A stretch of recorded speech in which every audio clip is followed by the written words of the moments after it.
Hey, welcome back to my channel. In this video, I'm gonna talk about top 5. Starting at number 5. Canon EOS R5. Canon's prosumer mirrorless camera is hugely powerful.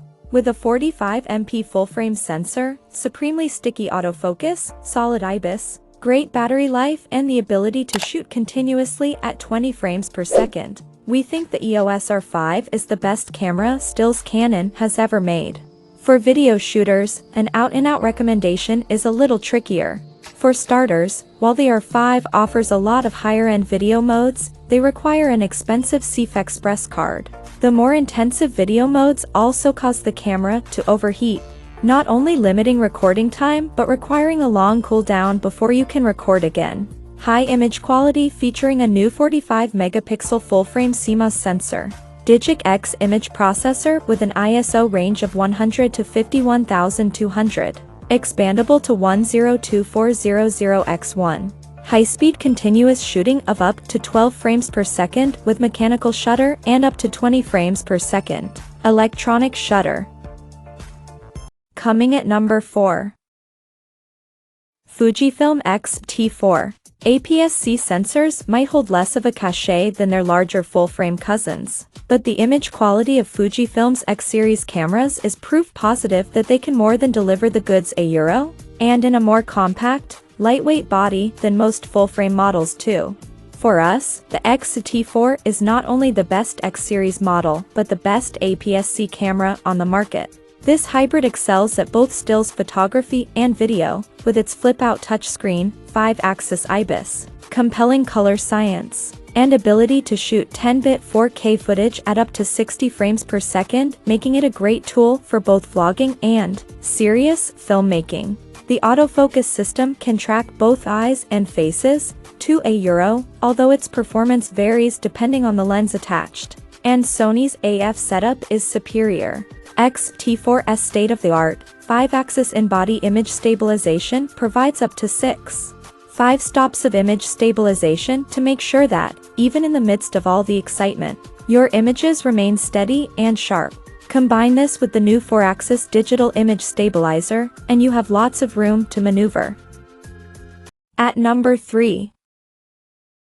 Panasonic Lumix S1H. The smallest, cheapest camera to be approved by Netflix for its original productions. The S1H is a hugely powerful full-frame model designed for demanding creators. While it can't match the Sony a7S III for frame rate, it can record at 6K resolution at 24 frames per second, giving it the edge when it comes to sheer detail. In Panasonic's Vlog or V-Gamut picture profiles, the S1H delivers 14 stops of dynamic range, while its all-eye mode results in a staggering 400 megabits per second bitrate. The dual native ISO and large sensor size makes low-light shooting a breeze although the Sony a7S III maintains an edge here. Still, if you can live with its minor quirks, the S1H is capable of producing stunningly sharp and detail-rich footage. Number 2 of my list. Sony a7S III. The most video-focused of all Sony's A-series cameras, the Sony a7S III's back-illuminated full-frame sensor delivers best-in-class 4K video in low-light situations. With 15 stops of dynamic range and an expandable ISO of 40 to 409,600, not to mention an effective in-body image stabilization system, it's able to capture beautiful-looking videos in conditions that would thwart most of its competitors.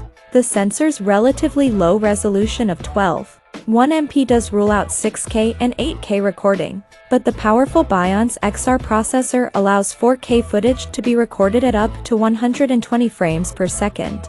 For smooth slow-motion playback, Full HD can be recorded at up to 240 frames per second. The touchscreen is now fully articulated and able to flip. Boosted battery life lets you capture over 75 minutes of 4K footage on a single charge, and the simplified UI is much more intuitive. And number 1. Panasonic Lumix GH6. Panasonic's GH6 puts the Micro Four Thirds format back on top for filmmakers and amateur videographers. Offering a massive array of color profiles, resolutions, frame rates and 10-bit video modes, there's an incredible level of creative potential available from the GH6A Euro, especially as there are no recording limits, even when recording in 5.7K at 60 frames per second. Full-frame sensors might perform better in low light, but the more compact Micro Four Thirds setup allows the Panasonic GH6 to be smaller, lighter and more affordable than its bigger siblings.